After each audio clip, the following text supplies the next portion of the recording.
இந்த பிரதேசத்துக்கான் ரசூலுல்லாஹ் தொழுவார் நேரம் ஒரு மனுஷி குப்பை கொட்டினதாக வரலாறுகள் சொல்லப்படும்.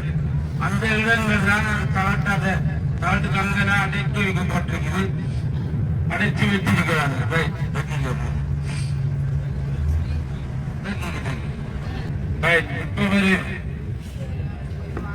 அந்த ஒரு பெண்மணி ரசூலுல்லாஹ் சுபஹுக்கு வர நேரம் குப்பைகளை கொட்டுவாங்க. அவ கடைசி இஸ்லாத்தை ஏற்றுக்கொண்டா அந்த நிகழ்வு நடந்த இடம் போய்விட்டதான் பார்த்துட்டான். இப்ப என்ன வார இடம் அதுவும் ஒரு முக்கியமான இடம்.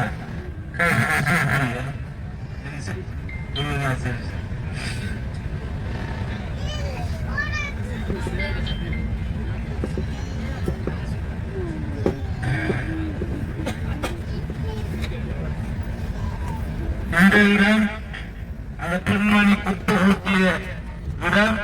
இது ரசூலுல்லாஹ் தன்னுடைய கைய தலையில வச்சு மல்லாண்டு படுத்த இடம். போலீஸ் போட்டிருக்காங்க. பள்ளிவாசல் ரசூலுல்லாஹ் தங்கிய பள்ளிவாசல். இது 5 வருஷத்துக்கு முதல் உள்ளூர் போய் நாங்க பார்த்து தொழுவாரு. ஆனா இப்ப எல்லாம் தடுத்து போட்டாங்க. இதான் ரசூலுல்லாஹ் தன்னுடைய தலையில கையை வச்சு படுத்த மஸ்ஜித் அல் கூ என்று அழைக்கப்படுகின்ற பள்ளிவாசல்.